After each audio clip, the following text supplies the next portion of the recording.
साथियों नमस्कार। मैं यशवंत मौर्य, अध्यक्ष राष्ट्रीय हिस्सेदारी पार्टी। वर्तमान समय में निकाय चुनाव में पिछड़ों के आरक्षण के संबंध में हाई कोर्ट द्वारा दिए गए आदेश और सरकार की कार्यप्रणाली के संबंध में आपके सामने कुछ तथ्य रखना चाहता हूँ। साथियों, उत्तर प्रदेश में जब तक पिछड़ा और पिछड़ा वर्ग भाजपा के साथ नहीं था, तब तक भाजपा प्रदेश और देश की सत्ता में हाशिए पर थी। जब पिछड़ा और पिछड़ा वर्ग ने भाजपा का साथ दिया, तो अब वही भाजपा जो है इन्हीं पिछड़ों और पिछड़ों को अधिकार विहीन करने पर आमादा है। पंचायत और स्थानीय निकाय चुनाव में पिछड़ों के आरक्षण में दखल की शुरुआत 2010 में हुई। 2010 में के कृष्णमूर्ति बनाम भारत संघवाद में सुप्रीम कोर्ट के 5 न्यायाधीशों की पीठ ने अनुच्छेद 243 D6 और अनुच्छेद 243 T6 की व्याख्या की थी, जो कानून के अधिनियमन द्वारा क्रमशः पंचायतों और नगर निकायों में पिछड़े वर्गों के लिए आरक्षण की अनुमति देते हैं, बशर्ते कि यह आरक्षण स्थानीय निकायों के संबंध में एक स्वतंत्र आयोग के द्वारा पिछड़ेपन के अनुभवजन्य आंकड़ों पर आधारित हो और आरक्षण के अनुपात को निर्दिष्ट करता हो और आरक्षित सीटों का हिस्सा कुल सीटों के 50% से कम हो। वर्ष 2021 में सर्वोच्च न्यायालय ने महाराष्ट्र और मध्य प्रदेश में स्थानीय निकाय चुनाव में ओबीसी कोटा इस आधार पर खत्म कर दिया था कि यह प्रक्रिया उपरोक्त ट्रिपल टेस्ट से नहीं गुजरा था।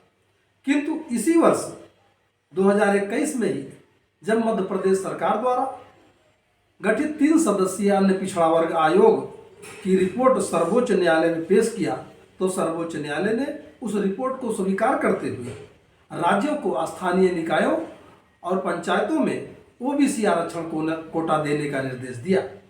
तब ओबीसी का आरक्षण कोटा लागू होकर चुनाव हुए।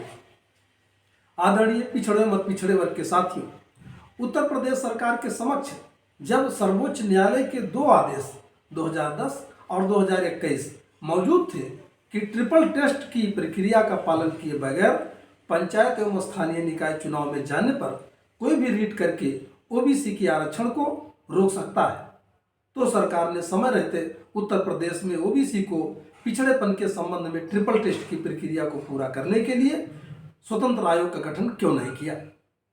अगर भाजपा की मंशा पिछड़ों के आरक्षण को निर्बाध रूप से देने की होती, तो वो मध्य प्रदेश की घटना से सबक लेते हुए उत्तर प्रदेश में निकाय चुनाव की अधिसूचना की संभावित तिथि से काफी पहले ही स्वतंत्र आयोग का गठन करके ट्रिपल टेस्ट की प्रक्रिया पूरी कर चुके होते। तब हाईकोर्ट ओबीसी के आरक्षण के बिना चुनाव कराने का आदेश न देता, तब स्थानीय निकाय चुनावों में पिछड़ों को मिलने वाले आरक्षण के लाभ से वंचित न होना पड़ता। प्रदेश का पिछड़ा और अति पिछड़ा वर्ग भाजपा की इस कुटिल मंशा को अब समझ गया है। आने वाले चुनाव में ये वर्ग अपने वोट के अधिकार से इस कुटिल मंशा का बदला अवश्य लेगा। उत्तर प्रदेश का पिछड़ा वर्ग एवं राष्ट्रीय हिस्सेदारी पार्टी हाई कोर्ट के उस निर्णय का पुरजोर विरोध करते हुए प्रदेश सरकार से मांग करती है कि निकाय चुनाव में ओबीसी का आरक्षण बहाल किए बिना चुनाव न कराए जाए। यदि न्यायालय के दबाव में ओबीसी आरक्षण बहाल किए बिना चुनाव कराए जाते हैं, तो इसके लिए भाजपा और उत्तर प्रदेश सरकार जिम्मेदार होगी। उस स्थिति में प्रदेश का पिछड़ा वर्ग और राष्ट्रीय हिस्सेदारी पार्टी सड़क से सदन तक आंदोलन करेगा और भाजपा को पुनः सदन से सड़क तक लाने का काम करेगा। धन्यवाद।